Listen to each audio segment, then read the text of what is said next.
제가 사회도 봐야 하고 기도도 해야 하고 찬양합니다. 좀 이렇게 일을 좀 많이 나누겠습니다. 그래서 우리 기도 순서는 청년들 좀 넣고요. 찬양할 때 우리 좀 서로 좀 나눠가서 함께 드리는 예배가 좀 되었으면 좋겠습니다. 우리 신년도 우리 새해를 맞았는데 모든 사람들이 새해를 맞으면 인사를 건네죠. 우크라이나 사람들은 우리가 스노빔 고담 그렇게 말하죠. 우리 한국 사람들은 새해 복 많이 받으세요. 복이 들어갔죠. 우리 해피 뉴 이어 이렇게 말하면서 행복을 빌어줍니다. 우리가 진심 어린 말로 복을 빌어주는데요. 우리 옆 사람과 함께 새해 복 많이 받으세요. 한번 복 빌어주세요. 새해 복 많이 받으세요. 우리가 이렇게 빌어주는 그 복이 정말 우리에게 그 원하는 바대로 덕담해준 대로 임한다면 얼마나 좋을까 생각해 봅니다. 제가 며칠 전에 이 카톡으로 메시지를 받았는데 아시는 분이 이렇게 썼어요. 작년에는 날씬한 지갑, 뚱뚱한 몸매를 주셨는데 올해는 부디 뚱뚱한 지갑과 날씬한 몸매를 주옵소서. 재밌죠? 복된 한 해를 이렇게 맞으면서 복이란 무엇인가, 복에 대한 개념으로 좀 살펴보고요. 어떻게 해야 내가 복된 자가 복받는 삶이 될까를 그 원리를 좀 나눠보겠습니다. 성경에 나오는 복이란 무엇인가 먼저 좀 살펴보니까요. 구약 성경에 복이라는 말을 쓸 때 히브리 말로 베라카라고 쓰는데 그 베라카라는 히브리 말의 의미는요. 재물, 종, 가축들이 풍성한 복, 그러니까 히브리 말의 복이라는 베레카의 의미는 물질적인 복을 복받았다, 복이다라고 말하고 있었습니다. 또 신약 성경으로 와서 그 헬라어 말로 두 가지 단어를 복이라고 쓰는데요. 하나 쓸 때는 율로기아라는 말을 씁니다. 이 율로기아라는 말을 복이라고 쓸 때는요. 복음으로 인하여 내가 복음 안에 있기 때문에 복받은 자 되었다고 하는 복의 개념, 영적인 풍성함을 말할 때에 복받았다라고 말한다는 것입니다.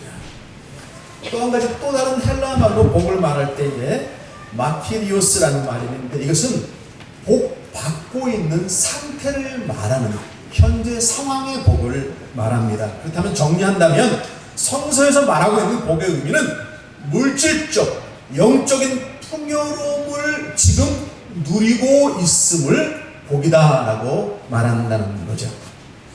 물질적인 복을 흔히 우리가 잘못 생각하면 물질 나쁜 거야 라고 말하지만 사실은 그렇지 않습니다. 하나님께서는 온 만물을 창조하셨고 물질적인 복을 우리에게 누리라고 주셨다라는 사실을 기억해야 됩니다.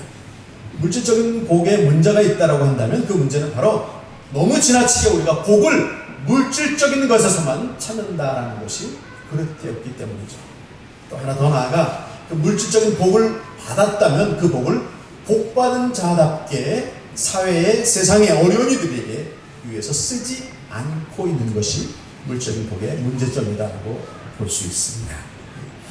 여튼 우리가 복을 빌어주는 또 받고자 하는 그 성경적인 의미는 영육 간에 풍성하여 지금 그것을 느끼고 있는 상태라는 거죠. 창세기 26장에 보니까요. 함께 읽을까요? 시작. 이삭이 그 땅에서 농사하여 그해 100배나 얻었고 여호와께서 복을 주심으로 그 사람이 창대하고 왕성하여 마침내 거부가 되어 양과 소가 떼를 이루고 노복이 심히 많음으로. 하나님께서 이삭에게 복을 주셨습니다. 그가 받은 복을 말할 때에 농사가 잘 되어 100배가 얹혀지는 복, 또 창대하고 왕성하여 거부가 되는 복, 양과 소와 종들이 넘치는 복을 포함했다. 그런데 여기 한 가지 귀한 단어가 숨어 있죠. 그 복을 주신 분이 누구시냐라는 거예요. 바로 하나님이 그에게 복을 주셨다. 여호와께서 그에게 복을 주심으로. 참 복은 사람에게로부터 주어지는 것이 아니라 하나님 복의 근원이신 그분으로부터 오는 것이다. 그러면 복의 원리, 복의 개념을 조금 더 좀 살펴본다면 복을 얻는 비결을 좀 들어가야 되겠죠. 하나님께서 아브라함을 부르셨습니다. 하나님께서 아브라함을 갈대아 우르에서 불러내셨는데 그를 꼭 지정해서 부르신 이유는 그로 인하여 한 민족, 이스라엘 민족을 세우시고 그 민족으로부터 우리를 구원하실 예수 그리스도를 낳게 하실 계획을 가지셨기 때문이죠. 그래서 한 사람을 먼저 부르셨습니다. 그래서 아브라함이 갈대아 우르를 떠나 하란으로 올라왔고 하란에서 내려와 가나안 땅에 정착하게 되는데 아브라함이 본토 친척을 떠날 때 따라 나선 조카 한 사람이 있었습니다. 그것이 바로 롯입니다. 조카가 따라 나와 아브라함과 계속 같은 여정을 받고 있는데 성경에 찾아보니까 아브라함 곁에 있었던 롯이 아브라함과 버금가는 큰 복을 받고 있었다는 사실입니다. 저는 그 복받는 비결 중에 하나는요, 복받은 사람 곁에 있어서 받는 복도 있다라는 거예요. 복받은 사람 곁에 있었다. 저는 가만히 생각해보면 집사람이 없으니까 우리 집사람이 있기 때문에 내가 참 복을 받았다라고 생각할 때가 있습니다. 썰렁하세요? 반대로 또 부인들은 남편이 참 복된 사람이라서 난 참 복받은 사람이다라고 생각한다면 아름답고 좋다라고 합니다. 내 주변에 내가 어떤 사람과 함께 하고 있느냐 아주 중요합니다. 사람과 더불어 살아가는 거죠. 복받은 사람 곁에 있느냐. 몇 년이 지난 다음에 조카 롯도 큰 복을 받아 재산을 많이 풍성하게 가졌는데 어느 정도였냐면요, 롯의 종들과 아브라함의 종들이 다툼이 시작됐는데 다툼의 원인이 뭐냐면 재산, 가축들이 많이 자꾸 생겨나서 많아지니까, 숫자가 많아지니까 그 가축들을 충분히 먹일 물과 풀이, 그 땅이 없어서 서로 먹이겠다고 싸움이 벌어졌다. 얼만큼 풍성해졌는지를 상상할 수 있겠죠. 그렇다면 이렇게 또 볼 수 있죠. 가축들이 많아지는 물질적인 풍요로움을 복받았다고 하는 복이 진정 꼭 좋은 것만이겠느냐. 이로 인해서 다툼이 벌어졌다는 사실을 발견하는 거죠. 여러분의 해석이 어떤 것인지 모르겠습니다. 여하튼 덩달아 따라 나선 삼촌 때문에 롯은 복받았다. 그러나 그 후에 다툼이 벌어지자 삼촌 아브라함은 롯에게 이런 제안을 합니다. 우리가 이제 좀 헤어져서 따로 살아야만 이 문제를 해결할 수 있지 않겠느냐. 그리고 네가 먼저 원하는 땅을 골라라 라고 먼저 선택권을 준다라는 말입니다.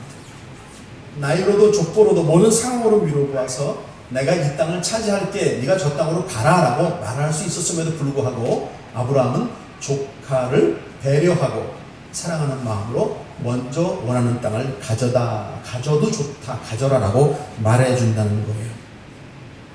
이 말씀 속에서 저는 아브라함의 사람됨을 발견할 수 있습니다. 아마 그런 사람이었기에 하나님께서 그를 꼭 집어 부르신 것이 아닐까라고 생각할 수 있습니다. 나도 좋은 거 알아요. 저도 좋은 거 알아요. 무엇이 좋고 무엇이 나쁜지 판단할 수 있어요. 저도 먼저 차지하고 싶어요. 그럴 수 있어요. 그래도 돼요. 그런데 그런 순간에 배려하고 양보하는 사람됨. 그런 사람 옆에 있으니까, 복받은 사람이니까 덩달아 복받게 되었다. 자, 롯은 눈을 들어 멀리 바라보고 온 땅에 물이 넉넉한 소알 땅을 택했습니다. 그리고 롯은 이제 자신의 재산을 가지고 복받은 사람 삼촌 아브라함 곁을 떠나게 됩니다. 그가 택한 소알 땅은 소돔과 고모라와 가까웠습니다. 사람은 더 문화가 발전하고 편하게 있는 것을 쫓아가는 성향이 있습니다. 죄성이죠. 결국 소알 땅에 살던 그는 소돔 성에 들어가 살아가게 됩니다. 그리고 그 결과는 심각하게 나타나죠. 하나님의 심판을 받아서 모든 재산을 다 잃게 되고 결국에는 부인도 소금 기둥이 되어 죽게 되더라라는 거예요. 처음에 보았던 땅은 아름답고 좋았는데 당장 내 눈에 좋은 곳이 있습니다. 사람들이 다 탐내는 것 좋은 곳, 내가 잡을 수 있는 찬스가 올 수도 있습니다. 그런데 정말 내 눈에 보기에 좋은 곳이 좋은 곳인지, 내가 보고 좋아하는 것을 하나님은 어떻게 생각하시고 계시는지. 자, 복받은 자와 그 복받은 자 속에서 얻은 복은 복받은 자와 멀어질 때 사라져가고 있음을 우리가 또한 발견할 수 있습니다. 저는 복 받은 자 옆에서 받는 복, 그런 사람이 아니라 올해 여러분의 삶이 복 받는 자 그 자체가 되셔서 사람들에게 복을 나눠주시게 되셔서 축복합니다. 제 옆에 있기 때문에 복 받으면 얼마나 행복하세요. 여러분 각자 그 옆에서 누가 있기에 그 사람도 복 받으면 얼마나 복 받는 거죠. 정말 진짜로 복 받는 거죠. 두 번째 좀 더 말씀 좀 보면요, 바라봄으로 얻는 복의 원리가 숨어 있습니다. 이 롯이 떠난 후에 아브라함의 관심은 땅에 있었을 것입니다. 자신의 재산은 조금만 늘어나는데 어떤 땅으로 옮겨가야 내 가축을 풍요롭게 먹이고 안전을 보장받을 수 있겠느냐. 아브라함의 눈에도 차지하고 싶은 땅, 그리고 마음껏 쓸 수 있는 물과 풀이 있는 넉넉한 땅을 소망하는 마음이 있었을 것입니다. 그 땅을 찾고 있었을 것입니다. 그리고 더 나아가 아브라함은 인간적으로 허전함을 느끼고 있었을 것입니다. 상황이 그리 되어 나눠줘야 됐겠지만 조카, 오래전부터 알고 있었던 피부치 조카, 하나밖에 없는 조카가 떨어져 나갔다고 하는 사실 때문에 인간적인 외로움도 가지고 있었을 것입니다. 그리고 롯이 떠난 땅을 바라보고 있었을 줄도 모릅니다. 그때에 13장 14절 우리 하나님이 이렇게 말씀하십니다. 롯이, 함께 읽을까요? 시작. 롯이 아브라함을 떠난 후에 여호와께서 아브라함에게 이르시되 너는 눈을 들어 너 있는 곳에서 동서남북을 바라보라. 너는 눈을 들어라. 그리고 동서남북을 바라보라. 눈을 들어라 라고 말씀하십니다. 땅에 눈을 두지 말아라. 떠나간 것, 잃어버린 것, 눈을 돌려야 한다. 의지가 되었던 것, 상황이 바뀌었다면 놓아야 한다. 새롭게 눈을 들어 먼 곳을 바라보아라. 과거에 집착해서 눈을 띄워야 한다. 그래야 새로운 것을 볼 수 있다.